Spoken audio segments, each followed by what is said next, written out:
Good morning, good afternoon, good evening to all my friends on the Earthship. Welcome to my Sunday portal, a little time I reserve each week for the discussion of being the alchemist of your own life. I'm Cindy Carter. I'm an intuitive, an artist, an energy healer, and a spirit consultant.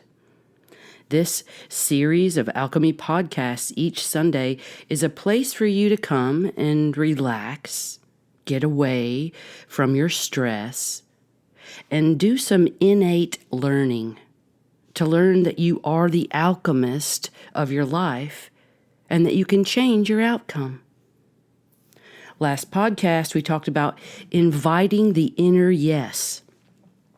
It was a fun way of looking at how you're viewing your life, what voice or voices are in your head, and how you can filter those to hear your own inner yes.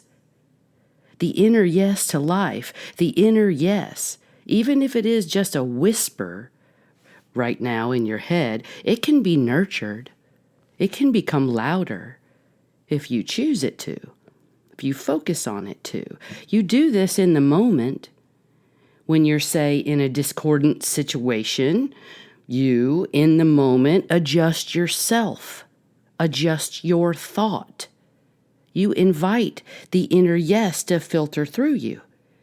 It may be kind of foreign to hear your inner voice. It is divinely guided, though. And once you start this guidance into listening to the universe, listening to the inner voice, listening to the higher self, then your choices appear before you very quickly. The sight of your choices appear to you very quickly. Clarity becomes you when you invite the inner yes. And so now that brings us to today's podcast, Dismantle with Care. And this, the dismantling I'm talking about may be a little different than what you're thinking, but this dismantling I'm speaking of is also considered a creation. We'll wrap our head around that through this whole segment, but it's how I'm considering dismantling. How I'm perceiving dismantling. Dismantling anything can be as fun and exciting as you want, but it can be as downtrodden as you want, as awful as you want. Having to let go of something, having to reorient something, having to close something, having to be done with something, having to walk away. You could change it into an anticipation, into a creation of something, not a dismantling into the void. It's a creation, if you choose to look at it this way. But dismantling is coming up for a lot of people right now, and I have been through personal dismantling, and I have, continued to go through personal dismantling. It's always going to happen, but the way you perceive it makes life move in different directions. So some people ask me, how do you have so many experiences in your life? Well, it's because I allow dismantling. I don't hold on to things for long periods of time when other people think I should. I move with the universe because my sight is not as big as what the universe knows of me. I trust that. But this dismantling part, you see, once you start hearing your inner voice and you're now being guided by a more knowing, a more sovereign understanding, you kind of have a stronger sense of yourself, a more divine sense. It's a stronger voice within you, or it could be a whisper of a voice that you hear and when I say hear, that's just saying knowing, not with your ears. I'm not talking that. Talking just as a knowing, as an understanding, as a feeling. Or as fake it, whatever. Listen to something inside you that's saying heartfelt things. That's saying nice, kind things. Like, oh my, where did that nice thought come from? And you might be a kind of a snarky personality. Somebody that has a lot of sarcasm. Or, that's kind of sometimes misrepresented as wit. This underlying tendency that some people have towards sarcasm, this underlying energy, is often, because a person is living in some type of darkness that hasn't been unearthed. It's an undercut of a comment. Comes out snarky. All meant in fun, as they say. Well, I know this snarkiness well. I used to be that. Before my extreme wake-up, I had this gift of snarky, this gift of sarcasm. It was quick. It came out of my mind before my mind wrapped around it. I was quick with a snarky sarcasm. It was kind of like stand-up comedian style. People would have paid money at the door. Does that mean it's right? Does that mean it's heartfelt? Does that mean what we're doing by looking and seeing our life as stand-up comedians? As sarcastic asses? That was me before I woke up. But after I woke up, that voice was not as strong or even at all. I knew that I could go bring that voice if I wanted. Like, I could unearth that if I needed to, like a little zipper compartment in my purse. I could, whip that out. Come on, you better watch out. I'll wield my sarcasm. It is a mental body's fun activity to keep the mind charged in electricity, and it strikes in the solar plexus of our will center, where we make our decisions, where we make our moves in life, where we find our responsibilities. Well, what we feel are our responsibilities that really aren't. But this solar plexus, right here above your belly there, it's going to have some electrical spasms going on when you're in this kind of dismantling, or this idea that you're seeing the discord within yourself or others. Wow. It creates a lot of extra electrical charges in the brain, in the neurons, and they come from this lack of energy in the root of the body where the fear center is, this root center. Yeah, we have fear in our brain, but we certainly have it stored in our cellular body. So then we allow the fear to be processed not by our heart. It's being all sucked up into the solar plexus. And wow, here come the decisions. Based in what? Not the heart. Based in fear. We don't even know it's happening. The voice starts. The mouth starts. We start saying stuff. Here we go. Snarky. Snark, snark, snark. When the first thing out of your mind is kindness, well, that's a new day. When the first thing in your mind is not to one-up someone with a snarky comment, but to meet them with harmony, this is a great new day. I wish new days upon all of us for allowing the dismantling of the voices, of the tendencies, of the electrical impulses that really take over your life without you even realizing it. If you're quick to sarcasm or any other thing, I'm just using this one thing as an identifier. If you're quick to sarcasm, the underlying intention is not based in compassion. The underlying intention is based not in love or peace or harmony or freedom or joy. They're masked versions of hate. To allow the mind and the heart to merge is to allow a different idea for the source of your inspirations, of the source of the voices you hear. We have to allow our heart to come into play. This is self-love. This is what I've been teaching through compassion and alchemy. But dismantling the ideas you have with yourself and how you come across to others is also right here at hand. When we are concerned with how others see us or how they view us, then we do need to dismantle those thoughts. We do this moment by moment. So after I woke up, My first thoughts were loving thoughts, very kind and endearing of all beings kind of thoughts. This was not how my mind worked before. I was a very kind person, very compassionate, very sensitive. Don't get me wrong, but I was rather snarky and gave little space for another perception. That voice was louder than any inner yes within me. But after I woke up, that was different. It was different to have a loving thought or even to say the word I love you. We didn't do that much. Now we do. But after we come into alignment and we come into, dismantle with care. Dismantle the snark right out of you.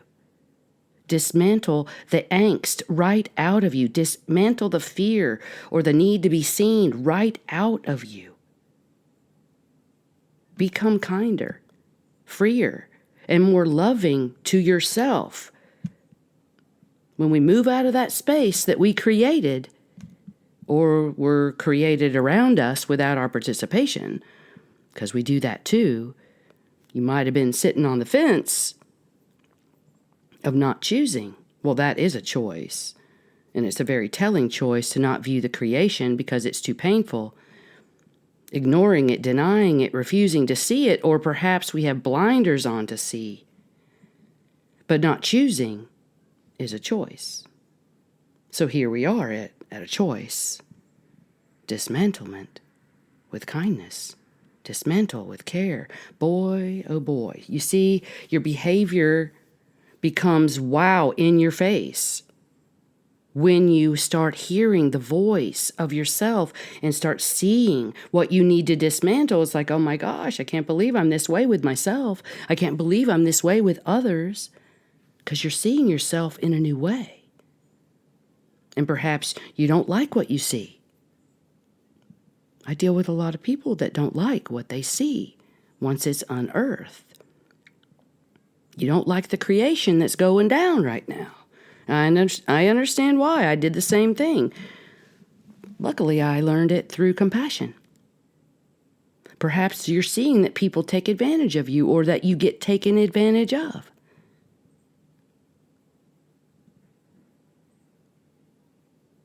Do you get taken for granted?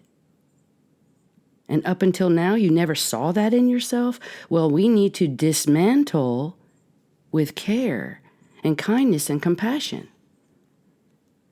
We become kind to ourselves when we can hear an inner yes, when we can view ourselves as multidimensional instead of just in this space of upheaval or madness or like continued suffering.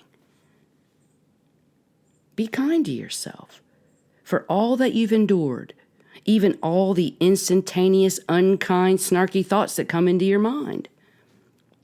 Dismantle them in kindness. It goes like this. Okay, you had this thought. So now when it comes, talk yourself down. That comes to mind a story. I remember years ago going on a road trip and I was pumping gas. And I was several hours from home and I suddenly remembered I had forgot my computer. And I went into this instant panic in my thoughts about my business, about my real estate business at the time, and all the homeowners I had to talk to and all the stuff I had to do. And I told the person I was with, and he said, "Do you want me to talk you down?" That just stopped me dead in my tracks. I looked at him like he was talking me down off of an acid trip. Like, what? Am I standing on a cliff? Am I about to go over the edge?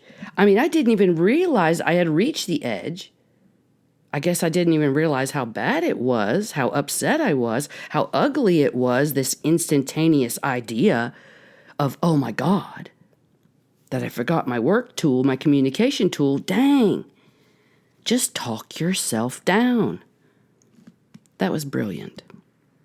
It threw me right into the present moment of you don't have that. Move on.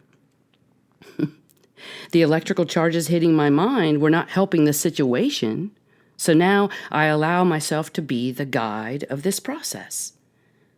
so I don't have to make a public display of my deep fears coming out as a freak out on a ledge in a surreal mind trip.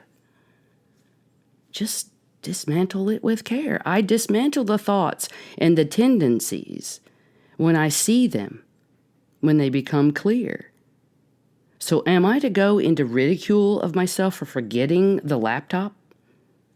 For being absent-minded or not being centered? That's one way. And a lot of people go through that process, but my friend wasn't going to step onto the cliff with me. He didn't offer to drive far away from me or go get me a new computer. None of that was happening. It's done. You don't have it. You want me to talk you off the cliff so we can keep driving? It was an instant moment of a wake-up for me. So I'm telling you to dismantle what might feel is a natural occurrence of fear and panic and ridicule and judgment, but dismantle it in a caring environment of compassion for yourself. No one on this earth needs to be their own worst enemy. How about through this dismantling, you become your own champion? Like rah rah sis kumbah. That sounded like a spell. Maybe it was. Maybe it's a spell to adjust you to your compassion. There you go. So there we talked about what it is to dismantle your own mind, your own tendencies. This is creating something new within you. It's cultivating a new energy to work with. This is alchemy. So now let's talk a little bit about dismantling your connections with other people. This is up big time for people right now. You see, when you become aware of your tendencies and your, way of talking yourself down off the cliff, the extremes of your existence may become really kind of clear. How far out of whack, out of alignment, the relationships you have may be. Dismantling might need to be created.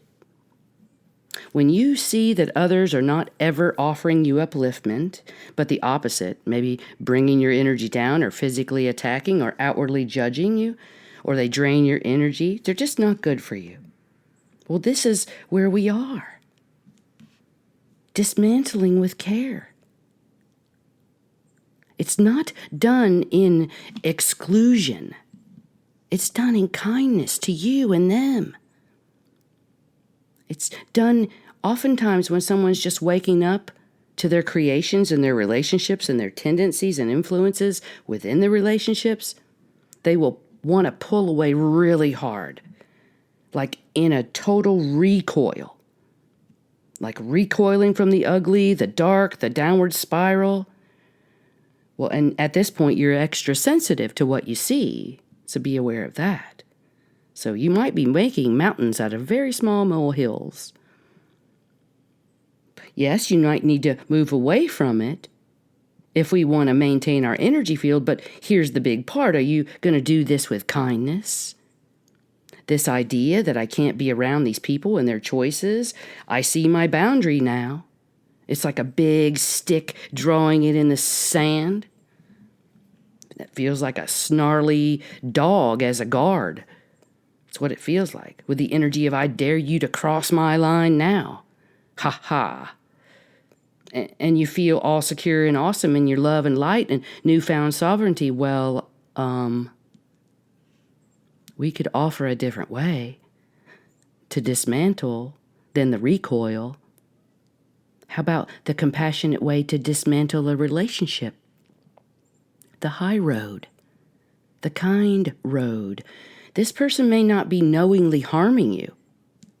It might be as simple as someone that annoys you, that you no longer want to be around. Well, kindness would lessen your exposure to them. Kindness to yourself. That just naturally sends you for lesser time with them. Instead of the hard line in the sand for this unknowing person, how about kindness in small doses? Or seldom ever doses? Or never doses? How about stepping it down into never doses? Make this a kind and gentle process. This is lessening the energy without the recoil. Because in the recoil, when you pull apart from someone harshly and you don't do it kindly, there can be a backlash. Now, I am not talking about the instances of psychic attack, emotional takeover, or abuse. I am not talking about those. I'm talking about these everyday relationships that you need to understand kindly. Just because someone chews with their mouth open every time you're with them doesn't mean you cannot eat with them. It means you need to be more tolerant. And if you can't be tolerant, then you need to not have any food with them. Go have coffee instead. It's a choice. That person's emotions could be frayed and charged up to where it affects you in subtle ways that are etheric and not to your knowing mind. We don't need to wade through this energy either. When done in kindness and love, we can walk away. We can be our own person. We can reorient our friendships to best suit our way of current life. I still love my friends from the past, but it's the past. My life moves forward, and I hold a loving space for those in their places that I don't really want to be. The high road is dismantling with care. Please be kind to the others right now, even those that have really opposing views. And that's happening everywhere. It's designed to, so that we can eventually come together. But let's make it easier on ourselves. Because neutral wins the day. This is a holographic world, and the creations that have been formed by your witness, by you here, for your compassion, is the neutral emotional stance of non-duality, not taking on the extremes. So when the things you've created become clear that it's time to dismantle them, please allow the inner voice, the inner yes, and the divinity within you to activate and charge you with compassion for yourself and this journey, this soul journey. Lighten up and be kind. Put less importance on your perception of the stuff. Lightening up is the vibrational upgrade that this alchemy is showing you. I offer alchemy mentoring. I customize the alchemy to your life and what you would like to accomplish or allow in your life, or what you'd like to improve. It's not life coaching, it's alchemy. It's proven to be pretty life-changing for some people. And I can only work with a few people in this venue. It is quite intense. But I have openings if you're seeking some guidance through your dismantling or your blossoming of your life. Just contact me. My contact info is at the bottom of this page. Please be patient with me right now, as my website has no ability right now to get messages or bookings to me. No one can seem to figure it out, so I guess I'm being hacked. So please contact me by my email, knowingdoe@yahoo.com, if you have anything you need. I have an upcoming workshop in Asheville, a 2-day holographic healing workshop. It's a hands-on modality of rewiring the auric field back to harmony. These workshops have proven to be quite intense and mind-blowing. You can go to eventbrite.com and put in holographic healing or put in Cindy Carter and find that class description. So let us remember, when the blinders come off and it's time to dismantle, the inner yes within you would dismantle with kindness. The heart would dismantle in love. True creation of life is within the dismantling. So happy dismantling, everyone. Many blessings.